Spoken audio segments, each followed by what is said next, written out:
Life story channel में आपका स्वागत है। हमारी आज की कहानी है वक्त का बदलाव। रात के करीब 10 बजे सुनसान सड़क पर 70 वर्षीय एक बुजुर्ग व्यक्ति चलते जा रहे थे। कदम लड़खड़ाने लगे थे, सांस फूल रही थी, परंतु हिम्मत ने जवाब नहीं दिया था। चलते चलते मन में विचार आने लगे, जब बच्चे छोटे होते हैं तो उनके लिए माँ बाप सब कुछ होते हैं, लेकिन जैसे जैसे वो बड़े होते जाते हैं, माँ बाप के प्रति प्रेम की जगह उनके दिल में स्वार्थ बसने लगता है। एक दिन ये स्वार्थ इतना बड़ा हो जाता है कि जन्म देने वाले माता पिता का ओहदा उसके आगे बिल्कुल बौना हो जाता है। एक पिता होने के नाते अपने जिन बच्चों के लिए मैंने अपना पूरा जीवन कुर्बान कर दिया, उनकी ज़रूरतों और इच्छाओं को पूरा करने के लिए मैंने अपनी इच्छाओं का भी गला घोंट दिया, पाला पोसा पढ़ाया लिखाया, और आज जब ये दोनों किसी काबिल बन गए तो अपने इस लाचार और बूढ़े पिता को ही जान से मार देना चाहते हैं। चलते चलते गोपाल दास जी यह सब कुछ सोचते हुए फफक कर रो पड़े। उनकी बूढ़ी आंखों में नमी भर आने से रास्ता और भी धुंधला हो गया। पल भर रुककर उन्होंने अपने साफे से अपने आंसू साफ किए और फिर सिसकियां भरते हुए उन्हीं बातों में वापस खो गए जो आज सुबह उनके बेटों और बहुओं के बीच हो रही थी। छोटा बेटा विकास अपने बड़े भाई से बोल रहा था, भैया, मेरे ख्याल से तो समझदारी इसी में है कि हम बाबूजी को किसी वृद्धाश्रम में भेज दें, कम से कम उनसे पीछा तो छूटेगा। उसकी बात सुनकर बड़ा बेटा राजन बोला, अरे विकास, मेरे तो कुछ भी समझ में नहीं आ रहा। अगर उन्हें वृद्ध आश्रम में भेज देंगे तो तुझे पता भी है कि आस पड़ोस के लोग और हमारे रिश्तेदार कितनी बातें बनाएंगे। सब जगह हमारी थू थू हो जाएगी। लेकिन भैया, आप समझने की कोशिश करो, बाबूजी को कोई छोटी मोटी बीमारी नहीं है, कोढ़ है कोढ़। घर में बच्चे भी हैं। अगर किसी को बाबूजी से इन्फेक्शन हो गया तो इसलिए कहता हूँ उनके लिए वृद्धाश्रम ही सही रहेगा। अरे छोटे, लेकिन मुझे नहीं लगता कि उनकी इस बीमारी के कारण वृद्धाश्रम में भी उन्हें जगह मिलेगी। बड़े बेटे राजन ने कहा, भैया, हम एक बार उन्हें वृद्धाश्रम छोड़ आते हैं, फिर तो वृद्धाश्रम वालों की मर्जी, चाहे उन्हें रखें चाहे तो निकाल दें, हमें उनसे क्या। विकास ने कंधे उचकाते हुए कहा। तो छोटी बहू बोली, लेकिन अगर ऐसा किया तो हम सबकी बदनामी होना तय है। इस बात का हमें कोई और हल ढूंढना पड़ेगा, ऐसा हल जिससे सांप भी मर जाए और लाठी भी न टूटे। क्या मतलब? बड़ी बहू ने कहा। तो छोटी बहू अपनी आंखें बड़ी करते हुए बोली, भाभी, क्यों न समय रहते बाबूजी से जायदाद के कागजों पर अंगूठा लगवा लिया जाए और फिर हमेशा हमेशा के लिए उनसे छुटकारा पा लिया जाए। उसके इतना कहते ही अचानक चारों तरफ शांति छा गई और उसके बाद वे चारों कानाफूसी करने लगे। काफी देर तक वो इस विषय में कुछ बातें करते रहे। उन्हें लगा था कि गोपाल दास जी सो रहे हैं, लेकिन वो कमरे के दरवाजे के बाहर खड़े अपने बेटों और बहुओं की सब बातें सुन चुके थे। ये सब सुनकर गोपाल दास जी की रूह अंदर तक कांप उठी कि आखिर मेरे अपने ही बच्चे मुझे मारने की साजिश कैसे रच सकते हैं। अपने कानों पर यकीन कर पाना उनके लिए असंभव सा हो गया, लेकिन जल्द ही उन्होंने खुद को यकीन दिलाया कि यह सपना नहीं, एक कड़वी हकीकत है। समय व्यर्थ न गंवाते हुए उन्होंने एक बैग में अपने कुछ कपड़े और प्रॉपर्टी के कागज रख लिए और मौका देखकर अपने ही घर से भाग निकले। अपने ही बेटों के मुंह से उन्होंने जो बातें सुनी थी, वह बातें उनके दिमाग में हथौड़े की तरह बज रही थीं। सोचने की क्षमता जैसे खत्म सी हो गई थी। सड़क पर चलते चलते अचानक गोपाल दास जी को रास्ते में पड़े एक पत्थर से ठोकर लगी, जिस कारण वो मुंह के बल सड़क पर गिर गए और उनका बैग एक चबूतरे के पास जा गिरा।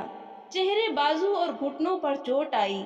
दर्द होने लगा था, फिर भी जैसे तैसे खुद को संभाल कर उठे और वहीं चबूतरे पर बैठकर बेतहाशा रोने लगे। फिर वहीं बैठे बैठे उनके जहन में पुराने दिनों की यादें ताज़ा हो गईं। जब 16 वर्ष की उम्र में उनके बड़े बेटे राजन का एक्सीडेंट हो गया था, उसकी हालत बहुत गंभीर हो गई थी। डॉक्टर ने इलाज के लिए 50,000 रुपए की व्यवस्था करने को कहा था, जबकि गांव के एक साधारण से किसान गोपाल दास जी के पास बिल्कुल पैसे नहीं थे। परंतु उन्होंने हिम्मत नहीं हारी। गांव के जमींदार के पास अपने मकान के कागज रखकर उन्होंने कर्ज लेकर पैसों का इंतजाम किया।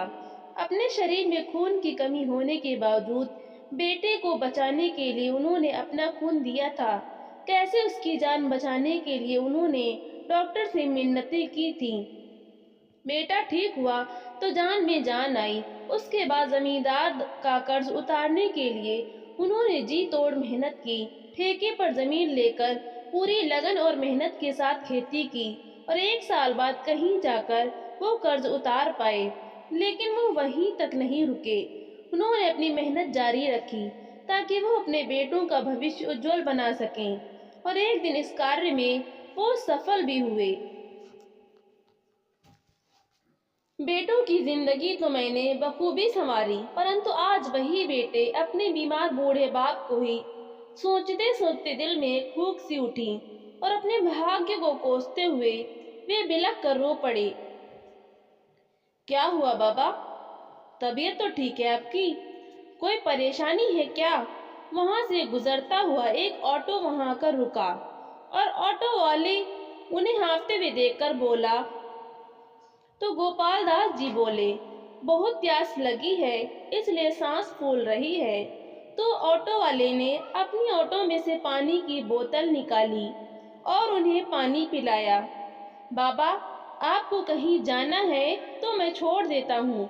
गोपाल दास जी के हाथ में बैग देखकर ऑटो वाला बोला। तो गोपाल दास जी बोले, बेटा मुझे बस स्टॉप तक छोड़ दो, भगवान तुम्हारा भला करेंगे। ऑटो ड्राइवर उन्हें ऑटो में बिठाकर बस स्टॉप पर लेकर गया और वहां खड़े हुए वो किसी बस के आने का इंतजार करने लगे। मन ही मन उन्होंने तय कर लिया था कि वो बुढ़ापे में भी अपना जीवन आत्मसम्मान से बिताएंगे और अपने भाग्य का फैसला किसी और को नहीं करने देंगे। वृद्धावस्था मौत का पैगाम न होकर जीवन का वरदान भी हो सकती है। अब वो यहाँ से कहाँ जाएंगे, यह तो गोपाल दास जी को भी मालूम नहीं था।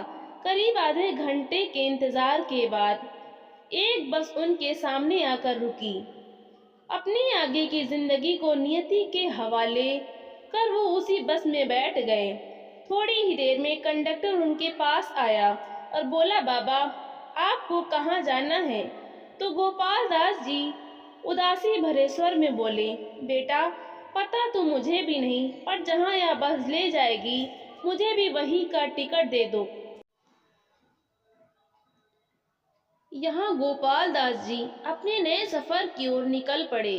तो वहीं दूसरी ओर जब उनके बेटों और बहू को यह पता चला कि गोपाल दास जी घर पर नहीं हैं, तो वो सब उन्हें ढूंढने लगे। पड़ोसियों से पूछताछ की, गोपाल दास जी के रिश्तेदारों से लेकर दोस्तों के पास भी गए, लेकिन उन्हें उनका कुछ पता नहीं चला। ऐसा नहीं था कि उन लोगों को अपने पिता की चिंता थी, जिस कारण वो परेशान थे। वे तो उनसे छुटकारा पाना ही चाहते थे, लेकिन सारी जायदाद अपने नाम करवाने के बाद और जायदाद के लालच में वे लोग गोपाल दास जी को ढूंढ रहे थे। अगले दिन सुबह खेतों के कच्चे रास्ते से गुजरते हुए बस अचानक चलते चलते रुक गई। शायद कुछ खराबी आ गई थी। गोपाल दास जी की आंख खुली तो देखा कि सामने ही एक छोटा सा गांव है। बहुत तेज भूख लगी थी उन्हें, इसलिए कुछ सोचकर वो वहीं बस से उतर गए। खुले आकाश की ओर देखते हुए हाथ जोड़कर प्रार्थना करने लगे, हे प्रभु अब आप ही मुझे कोई रास्ता दिखाओ। उसी समय उन्हें कहीं से मंदिर के घंटी बजने की आवाज आई। और वे उसी ओर निकल पड़े। वहां जाकर देखा तो उस गांव के बीचों बीच माता रानी का एक बड़ा सा मंदिर बना हुआ था। वे मंदिर में चले गए। जब माथा टेक कर बाहर आए तो वहां पर प्रसाद वितरित किया जा रहा था। मंदिर के प्रसाद से ही उन्होंने अपने पेट की भूख को शांत किया और वहां एक कोने में बैठ गए। थोड़ी ही देर में मंदिर के प्रांगण में भीड़ लगने लगी। कारण पूछने पर किसी ने उन्हें बताया कि मंदिर में किसी एनजीओ की तरफ से स्वास्थ्य जांच शिविर लगाया जाता है। हर सोमवार को डॉक्टर आते हैं और मरीजों की मुफ्त जांच करने के साथ साथ उन्हें दवाई भी उपलब्ध कराते हैं। यह बात सुनी तो गोपाल दास जी का ध्यान अपनी बीमारी की ओर गया, तो उन्होंने भी डॉक्टर से जांच करवाई। जांच करने के बाद डॉक्टर ने कहा, बीमारी अभी अपने शुरुआती चरण में है, इसलिए आप इलाज से कुछ ही समय में पूरी तरह से ठीक हो सकते हैं। इलाज के लिए आपको अस्पताल चलना होगा। संस्था के सदस्यों की मदद से गोपाल दास जी गांव के पास बने एक सरकारी अस्पताल में गए। पूरी तरह जांच पड़ताल के बाद डॉक्टर ने उन्हें दवाइयां दी और समय समय पर वापस आकर दिखाने की हिदायत भी दी। अब गोपाल दास जी को जीने की कुछ आस जगी, लेकिन बिना पैसों के गुजर बसर कैसे की जाए, यह सोचकर वे अब भी परेशान थे। चिंता में डूबे हुए वे गांव के मंदिर में वापस लौट आए और प्रांगण में ही एक कोने में लेटकर आराम करने लगी। सहसा एक जोरदार आवाज से उनकी नींद खुली। सामने देखा तो एक छोटा सा बच्चा खड़ा था, जिसकी उम्र करीब 8 वर्ष होगी। अरे बेटा, क्या हुआ? गोपाल दास जी ने बड़े प्यार से पूछा। तो बच्चा गुस्से से भौहें चढ़ाते हुए बोला, यह जगह मेरी है, तो तुम यहाँ पर कैसे सो गए? एक मासूम और छोटे से बच्चे को इस तरह बात करते देख गोपाल दास की हंसी छूट गई और साथ ही अपने पोते पोतियों की याद भी आ गई। अच्छा, क्या नाम है तुम्हारा? प्यार से उस बच्चे के गाल को सहलाते हुए गोपाल दास जी ने पूछा।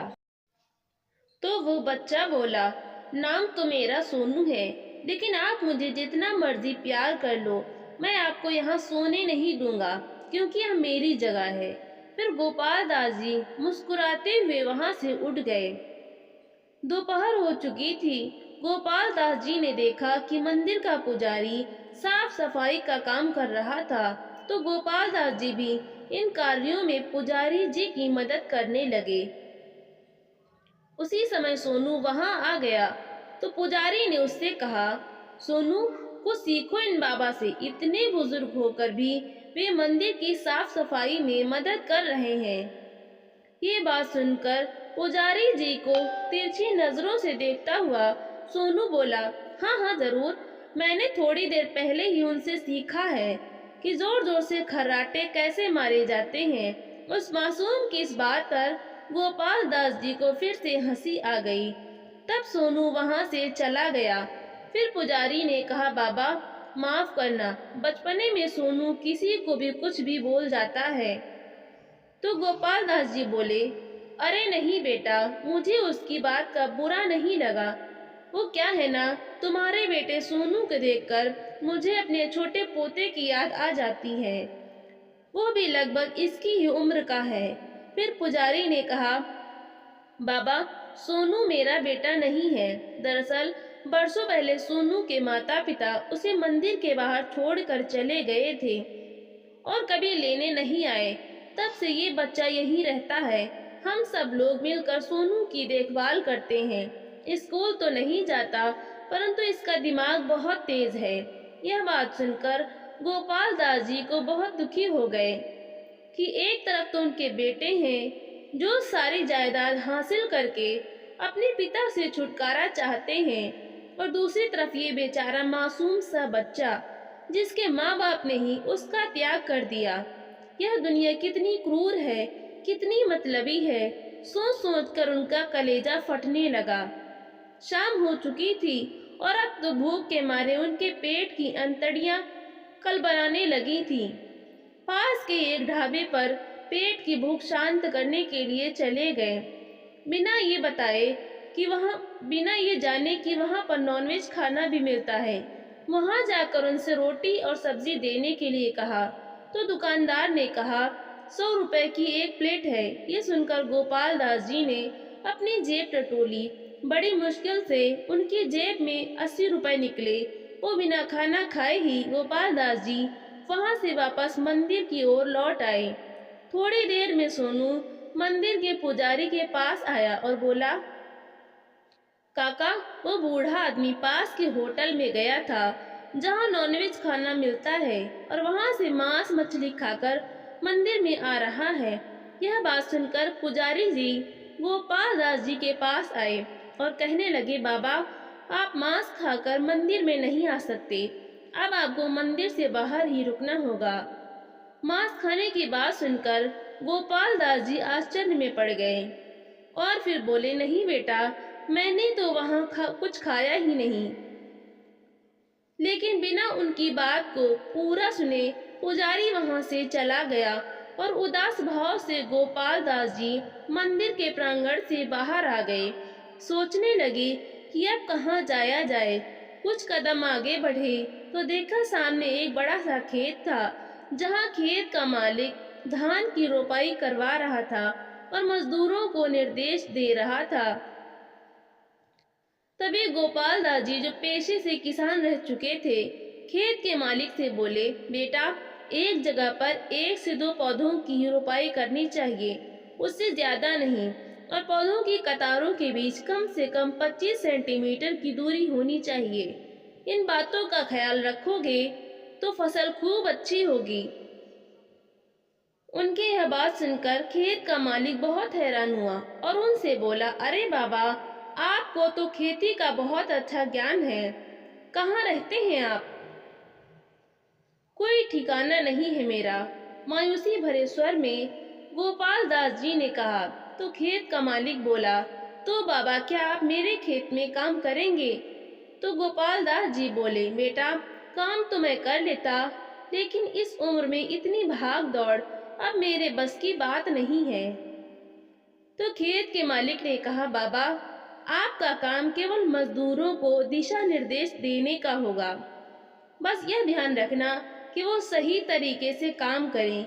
इसके बदले में प्रतिदिन आपको 500 रुपए दूंगा। सुनकर गोपाल दास जी ने हाँ में सिर हिला दिया। उन्होंने उसी दिन से खेत में काम करना शुरू कर दिया और शाम को जब पैसे हाथ में आए तो बड़ी शान से एक शाकाहारी ढाबे पर गए और अपने मनपसंद छोले चावल ऑर्डर किए। इधर गोपाल दास जी ने पेट भरकर खाना खाया और उधर ढाबे के मालिक ने देखा कि गोपाल दास जी के आने के बाद अचानक ग्राहकों का आना शुरू हो गया। ढाबे के मालिक के लिए आज का दिन बहुत अच्छा रहा। रहने के लिए कोई जगह नहीं थी, इसलिए खाना खाकर रात को गोपाल दास जी खेत के किनारे बने एक छप्पर के नीचे सो गए। अब हर रोज ही ऐसा होने लगा। दिन भर का काम करके गोपाल दास जी उसी ढाबे पर खाना खाने जाते और उनके जाने के साथ ही ढाबे पर भीड़ बढ़ जाती।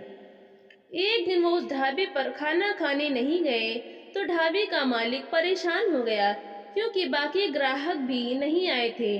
उसे लगने लगा कि गोपाल दास जी के कदम उसके ढाबे के लिए शुभ हैं। इसलिए अगले दिन उसने गोपाल दास जी से कहा, बाबा, मैं आपसे खाने का एक पैसा भी नहीं लूंगा, बस आप हर रोज यही खाना खाया कीजिए। ढाबे वाले की इस बात पर गोपाल दास जी आश्चर्यचकित रह गए। अच्छा खाना और सही इलाज पाकर गोपाल दास जी की तबीयत में भी सुधार आ गया। एक दिन इंक्वायरी के लिए कुछ सरकारी अधिकारी आए तो मंदिर के संचालक को बुलाकर उसे पूछने लगे कि मंदिर में इतना चढ़ावा आता है, लेकिन सरकार के पास उसमें से बहुत कम रकम भेजी जाती है। हमें लगता है कि यहाँ कोई बहुत बड़ी गड़बड़ चल रही है। कहीं तुम बेईमानी तो नहीं करते। इससे पहले कि मंदिर का संचालक कुछ कह पाता, सोनू बीच में ही बोल पड़ा। अरे नहीं साहब, आप मेरे बड़े काका पर शक कर रहे हैं। ये तो इतने ईमानदार हैं कि मंदिर के चढ़ावे में जितने भी पैसे आते हैं, सारे पैसे अपने घर पर ले जाकर उन्हें गिनते हैं और फिर अगले दिन मंदिर में आकर रख देते हैं ताकि कोई गड़बड़ न हो। सोनू के इस बात पर संचालक उसे घूर कर देखने लगा। इधर सोनू को तो लग रहा था कि ये सब बताकर वो संचालक की मदद कर रहा है, परंतु अनजाने में उसने सारा सच उगल दिया और संचालक की पोल सबके सामने खुल गई। इस बात पर कड़ा एक्शन लिया जाएगा, ऐसा कहकर इंक्वायरी टीम तो चली गई, लेकिन बेचारे सोनू पर संचालक का गुस्सा फूट पड़ा और वे उसे बुरी तरह से पीटने लगा। पुजारी ने संचालक को रोकने की बहुत कोशिश की, लेकिन वह नहीं माना और सोनू को ये कहकर मंदिर से बाहर निकाल दिया कि आगे से कभी यहाँ आसपास भी नजर आए तो जान से मार दूंगा।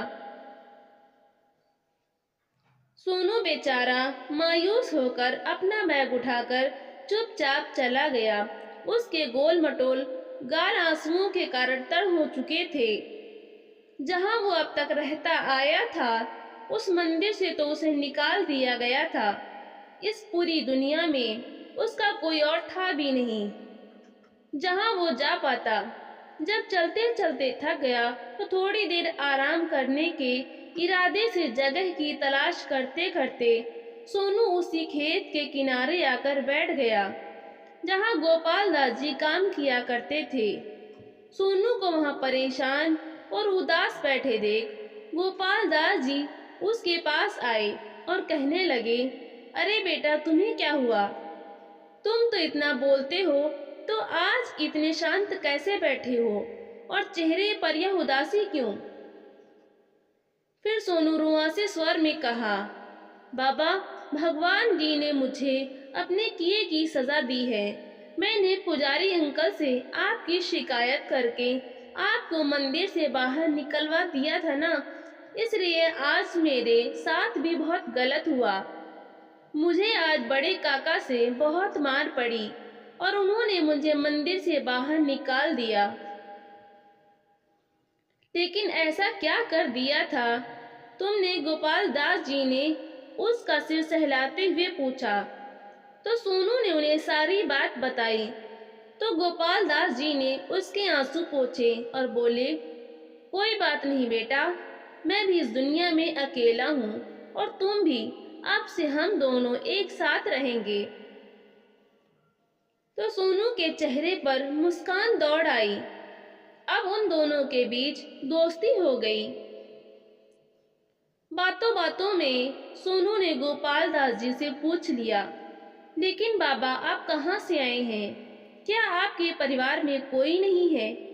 तो गोपाल दास जी की आंखों में नमी तैर गई और बोले, कहने को तो भरा पूरा परिवार है। दो दो बेटे हैं, बहुएं हैं, उनके बच्चे भी हैं, लेकिन अपना कोई नहीं है। मेरे अपने ही बच्चे मुझसे छुटकारा पाना चाहते थे, इसलिए मैं घर से भागकर यहाँ आ गया। कहते कहते उनकी आंखें छलछला उठी और कंठ अवरुद्ध हो गया। फिर सोनू बोला, अरे बाबा, उदास मत हो, मुझे तो देखो। मेरे माँ पापा ने तो मुझे बचपन में ही छोड़ दिया। मैंने तो उन्हें कभी देखा भी नहीं। क्या मैं आपकी तरह उदास हूँ? फिर आप क्यों उदास हो गए? बस अब आप नहीं रोएंगे, अब हम दोनों मस्ती करेंगे।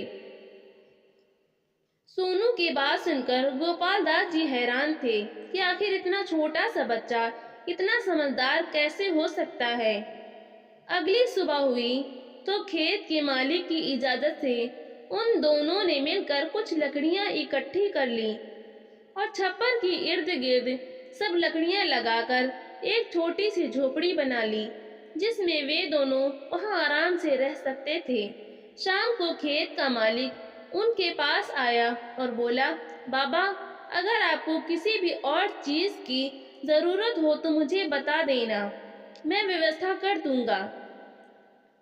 तो गोपाल दास जी यह सुनकर सोनू की ओर देखने लगे और फिर धीमे से खेत के मालिक से बोले, सच बताऊं तो मुझे जिस चीज की जरूरत थी वह मुझे मिल गई है।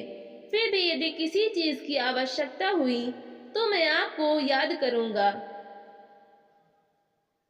गोपाल दास जी और सोनू एक दूसरे के साथ बहुत खुश रहने लगे थे।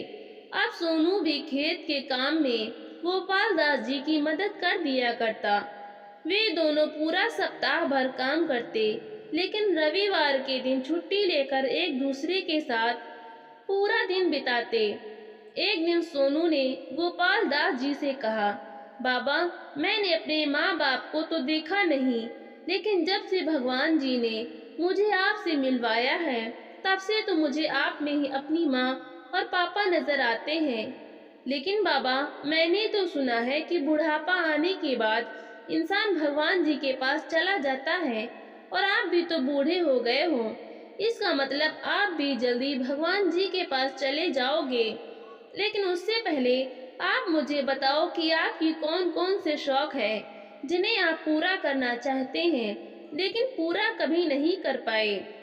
नन्हे से बच्चे के मुंह से इतनी बड़ी बात सुनकर गोपाल दास जी हैरान थे और मन ही मन सोचने लगे कि अपनी पूरी जिंदगी मैंने अपने बेटों की जरूरतें और ख्वाहिशें पूरी करने में व्यतीत कर दी, लेकिन उन्होंने मुझे उसका यह सिला दिया, और आज यह छोटा सा बच्चा मुझसे पूछ रहा है कि मेरी क्या ख्वाहिश है। मेरे बच्चों ने तो इस बारे में कभी सोचा भी नहीं था। गोपाल दास जी को सोच में गुम देख सोनू बोला, अरे बाबा, आप कहाँ खो गए? अब जल्दी से मुझे बताओ ना कि आप क्या करना चाहते थे जो आप कर नहीं पाए। सोनू के पूछने पर गोपाल दास जी ने बताया, बेटा, जिंदगी में मेरी बहुत सी ख्वाहिशें थी, बहुत सारे ख्वाब देखे थे मैंने, लेकिन अपनी जिम्मेदारियों के चलते कभी पूरा न कर सका। लेकिन अब तो ख्वाब पूरे करने की उम्र निकल गई। तभी सोनू जिद करते हुए बोला, नहीं बाबा, मैं हूं ना, आपकी सारी ख्वाहिशें पूरी करूंगा मैं। आप मुझे बताइए तो। गोपाल दास जी ने एक एक करके अपनी सारी ख्वाहिशें बताई, जिसमें अमिताभ बच्चन की फिल्म देखने जाना, कोट पैंट पहनकर फोटो खिंचवाना, 5 स्टार होटल में खाना खाना और एक फिल्म में एक्टिंग करना भी शामिल था। बाबा की ख्वाहिशें जानकर सोनू खुश हो गया और बोला, तो फिर चलो अब एक एक करके आपकी सारी ख्वाहिशें पूरी करते हैं। तो गोपाल दास जी बोले, अरे नहीं बेटा, पहले तुम तो अपनी ख्वाहिश बताओ कि तुम क्या चाहते हो। तो सोनू बड़े प्यार से बोला, बाबा, मैं तो भी बच्चा हूँ, मैं थोड़ी ना भगवान जी के पास जाने वाला हूँ। अभी तो मेरे पास मेरी पूरी जिंदगी है, लेकिन आपके पास समय कम है, और वैसे भी मेरी तो बस एक ही ख्वाहिश है कि मैं पढ़ लिखकर एक दिन बहुत बड़ा आदमी बनूं, और मेरी कोई इच्छा नहीं है। यह सुनकर गोपाल दास जी को बहुत खुशी हुई। उसके बाद कुछ दिन उन दोनों ने खेतों में काम किया, और फिर सोनू की जिद पर जमींदार से 1 सप्ताह की छुट्टी लेकर वे दोनों शहर चले गए, जहां उन्होंने एक शोरूम से गोपाल दास जी के लिए काले रंग का कोट पैंट खरीदा और सोनू के लिए अच्छे से कपड़े खरीदे। नए कपड़े पहनकर उन दोनों ने एक साथ कई तस्वीरें खिंचवाईं। वहीं शहर में जब उन्हें पता चला कि पास में एक बड़ा सा मेला लगा है, तो सोनू कहने लगा, बाबा, गांव के बहुत से बच्चे अपने मम्मी पापा के साथ शहर का मेला देखने आते हैं। वो मुझे बताते हैं कि मेले में बहुत मस्ती की, बहुत मजा आया, लेकिन मैं हर बार यही सोचता हूँ कि आखिर वहाँ क्या होता होगा। इतनी बात सुनकर गोपाल दास जी उससे बोले, तो चलो बेटा, शहर में आ ही गए हैं तो आज वो मेला देखने चलेंगे। यह बात सुनकर सोनू बहुत खुश हुआ। एक ऑटो पकड़कर वे दोनों मेले में पहुंच गए। सोनू की आंखें खुली की खुली रह गईं जब उसने मेले की चमक धमक देखी। इतने बड़े और तरह तरह के झूलों को देखकर वो चहक उठा। सोनू को हंसते खिलखिलाते देख गोपाल दास जी जैसे वो दृश्य अपनी आंखों में समेट लेना चाहते थे। उन दोनों ने एक साथ बहुत से झूलों का आनंद लिया। सोनू के साथ मस्ती करते करते गोपाल दास जी को भी ऐसा महसूस होने लगा कि जैसे उनका बचपन वापस आ गया हो। पूरा मेला घूमकर वे दोनों बाहर निकले तो सामने सोनू की नज़र एक बहुत बड़े होटल पर गई। भूख भी बहुत तेज लगी थी और पास में पैसे भी थे, तो सोनू के कहने पर वे उस होटल में खाना खाने चले गए। इतने बड़े आलीशान होटल को देखकर वे दोनों बस यहाँ वहाँ देखते ही रह गए। उन दोनों ने वहाँ बिरयानी ऑर्डर की और आरामदायक सोफे पर बैठकर बड़े सुकून से खाना खाने लगे। वहीं बैठे बैठे सोनू ने देखा कि पास वाली टेबल पर एक आदमी सूट बूट पहने बैठा हुआ था और लोग उससे ऑटोग्राफ लेने आ रहे थे। पूछने पर किसी ने बताया कि वह व्यक्ति एक फिल्म प्रोड्यूसर है जिन्होंने बहुत सी सुपरहिट फिल्में बनाई हैं। इतना सुनते ही सोनू का दिमाग ठनका। गोपाल दास जी को बिना कुछ बताए वो वहां से उठा और सीधे उस फिल्म प्रोड्यूसर के पास चला गया और पूछने लगा, अंकल, क्या आप वाकई में फिल्में बनाते हैं? छोटे से बच्चे को इस तरह पूछते देख वो फिल्म प्रोड्यूसर भी मुस्कुराने लगा और बोला, हाँ, मैंने बहुत सी फिल्में बनाई हैं। क्यों, तुम भी एक्टर बनना चाहते हो क्या? मजाक करते हुए उसने कहा। तभी सोनू के चेहरे पर मुस्कुराहट आ गई और फिर गोपाल दास जी की ओर इशारा करते हुए बोला, अंकल, वो मेरे बाबा हैं। उन्हें फिल्म में एक्टिंग करने का बहुत शौक है और मैं उनकी ये ख्वाहिश पूरी करना चाहता हूँ। अगर आप थोड़ी सी देर के लिए अपनी फिल्म में उन्हें ले लें तो बहुत मेहरबानी होगी।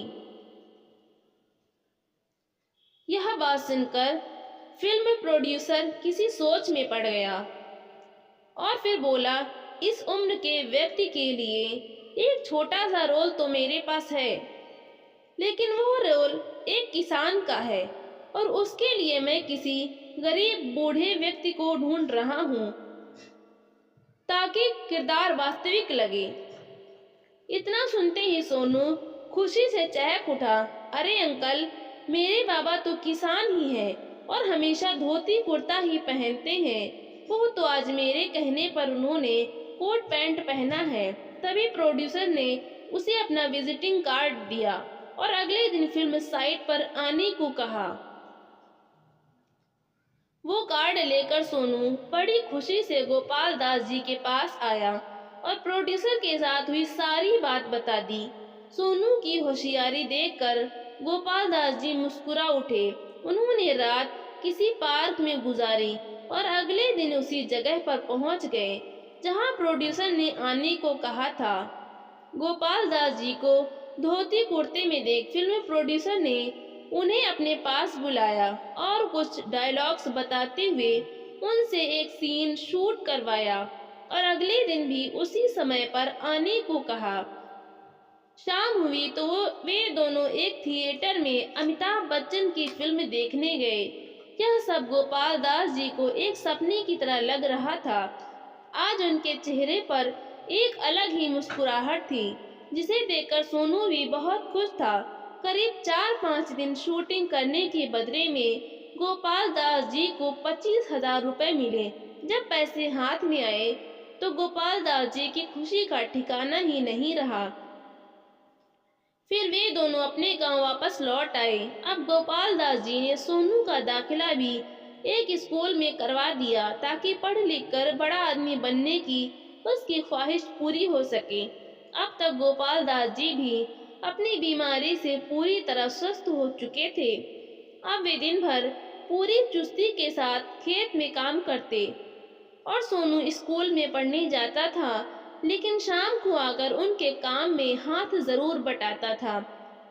रह रहकर गोपाल दास जी के मन में एक ही बात उठने लगती कि काश सोनू ही उनका बेटा होता उन दोनों का खून का रिश्ता तो नहीं था, लेकिन एक ऐसा रिश्ता जरूर बन गया था जो स्वार्थ से परे था। यूं ही दिन बीतने लगे। कुछ समय बाद जब वो फिल्म रिलीज हुई जिसमें गोपाल दास जी ने काम किया था, तो गोपाल दास जी के द्वारा निभाए गए किरदार को लोगों ने बहुत अधिक पसंद किया। भले ही वे फिल्म में कुछ ही समय के लिए दिखाई दिए, लेकिन जिस वास्तविकता और शिद्दत से उन्होंने अपने किरदार को निभाया था वह प्रशंसनीय था। हर जगह उनके काम की चर्चा और सराहना की जा रही थी। गोपाल दास जी भी सोनू को लेकर वो फिल्म देखने के लिए थिएटर में गए। कुछ समय बाद किसी अन्य फिल्म का प्रोड्यूसर उनके गांव पहुंचा और उनका पता पूछते हुए उनसे मिलने आ पहुंचा और एक अच्छी खासी रकम ऑफर करते हुए अपनी आने वाली फिल्म के लिए उन्हें लेने की इच्छा जताई और उन्हें साइन कर लिया। इस बार उन्हें फिल्म में एक अहम किरदार दिया गया था। अपनी किस्मत का पासा पलटते देख गोपाल दास जी भी हैरत में पड़ गए थे। उन्होंने कभी सोचा भी नहीं था कि उम्र के इस पड़ाव में आकर उन्हें इतनी बड़ी सफलता हासिल होगी। कुछ समय बाद उन्होंने शहर में ही एक अच्छा सा घर खरीद लिया और गांव छोड़कर वे सोनू के साथ शहर में आकर बस गए। अब उन्होंने सोनू का दाखिला भी शहर के एक अच्छे इंग्लिश मीडियम स्कूल में करवा दिया। वहीं जब उनके बेटों और बहुओं तक यह बात पहुंची कि गोपाल दास जी भी अब फिल्मों में काम करने लगे हैं और अच्छा खासा पैसा कमाने लगे हैं, तो उनके दोनों बेटे उनका पता पूछते पूछते उनके घर तक आ पहुंचे। लेकिन वो उनका घर देखकर आश्चर्यचकित थे। घर के बाहर बड़ी सी नेम प्लेट लगी थी जिस पर उनका नाम लिखा था। रंग बिरंगे बल्बों की रोशनी से उनका घर जगमगा रहा था। दरवाजे की घंटी बजने पर गोपाल दास जी बाहर आए तो पीछे पीछे सोनू भी आ गया। अपने बेटों को अपने घर की चौखट पर खड़े देख गोपाल दास जी, पिताजी आप हमें छोड़कर कहाँ चले गए थे? हमने आपको कहाँ कहाँ नहीं ढूंढा, लेकिन आप कहीं नहीं मिले। आपने अपनी सेवा करने का अधिकार हमसे क्यों छीन लिया? जानते हैं हम पर क्या बीत रही थी? ऐसा कहते हुए उनका बड़ा बेटा राजन आंसू बहाता हुआ जैसे ही उनके गले लगने लगा तो गोपाल दास जी उसे पीछे से झटकते हुए बोले, मुझे मालूम है तुम मुझे क्यों ढूंढ रहे थे। दरअसल तुम मुझे नहीं बल्कि मेरी प्रॉपर्टी से प्यार करते थे और उसी प्रॉपर्टी के कागजों पर मेरे दस्तखत करवाने के लिए ही तुम मुझे ढूंढते ढूंढते यहाँ तक आ पहुँचे हो। अपने पिता के मुंह से यह बात सुनते ही राजन हैरान रह गया। ऐसे आक्रामक रूप की बेटों ने सपने में भी कल्पना नहीं की थी। नहीं पिताजी, यह आप कैसी बातें कर रहे हैं? हमने तो आपको हमेशा भगवान का दर्जा दिया है, छोटे बेटे विकास ने कहा। तो गोपाल दास जी बोले, मुझे सब मालूम है बेटा। उस दिन मुझसे छुटकारा पाने का जो नायाब हल तुम लोगों ने निकाला था वह मैं जानता हूँ। तुम्हारी एक एक बात मैं उस दिन सब सुन चुका था, इसलिए अपना ही घर छोड़कर मैं भाग निकला। गोपाल दास जी की बात सुनकर दोनों बेटे शर्म के मारे पानी पानी हो रहे थे। मस्तिष्क में विचारों की आंधियां चलने लगीं। फिर गोपाल दास जी बोले, लेकिन बेटा कहते हैं ना, भगवान एक रास्ता बंद करते हैं तो नया रास्ता खोल भी देते हैं। किसे मालूम था कि ये छोटा सा बच्चा मुझे मिल जाएगा जो मेरे सगे बेटों से भी बढ़कर मुझे प्यार देगा, मेरा ख्याल रखेगा। सोनू के सिर पर हाथ रखते हुए गोपाल दास जी आत्मविश्वास भरे स्वर में बोले, लेकिन पिताजी, अपने खुद के बेटों को छोड़कर आप पराये लोगों पर अपना प्यार लुटा रहे हैं। खबरदार, इसे पराया बोला तो सोनू मुझे मेरी जान से भी ज्यादा प्यारा है। और हाँ, मेरी एक बात कान खोल कर सुन लो। जिस जायदाद की खातिर तुम दोनों यहाँ तक आए हो, उस जायदाद में से मैं तुम्हें एक फूटी कौड़ी भी नहीं देने वाला, क्योंकि वो प्रॉपर्टी मैंने अपनी मेहनत की कमाई से खरीदी है। और अब उस पर किसका हक होगा और किसका नहीं, इसका फैसला भी मेरा ही होगा। जो बेटे फर्ज निभाना नहीं जानते, उन्हें कोई हक भी नहीं मिलना चाहिए। इसलिए मैंने फैसला किया है कि मेरी सारी जायदाद पर अब केवल और केवल सोनू का ही अधिकार होगा। मेरा और सोनू का रिश्ता भले ही तुम लोगों की समझ से बाहर हो, लेकिन मेरे लिए यह रिश्ता बहुत अनमोल है। अब तुम लोगों से मेरा कोई लेना देना नहीं है, निकल जाओ यहाँ से। आज बेटों को अपनी करनी का फल मिल गया था। वे दोनों लाख गिड़गिड़ाए, लेकिन गोपाल दास जी ने उनकी एक न सुनी और उन्हें अपने घर की चौखट से ही चलता कर दिया। गोपाल दास जी ने उन्हें बता दिया था कि एक पिता सिर्फ अपने बेटों को प्यार ही नहीं दे सकता, बल्कि जरूरत पड़ने पर उन्हें जिंदगी का सबसे बड़ा सबक भी सिखा सकता है। और साथ ही साथ दुनिया के सामने भी एक मिसाल पेश कर दिया कि वृद्धावस्था मौत का पैगाम न होकर जीवन का वरदान भी हो सकती है। तो दोस्तों, आपको ये कहानी कैसी लगी? लाइक करें, शेयर करें और कमेंट करके हमें ज़रूर बताएं। और चैनल को सब्सक्राइब करना बिल्कुल भी ना भूलें। तो हम मिलते हैं अगले नई कहानी के साथ। बहुत बहुत धन्यवाद।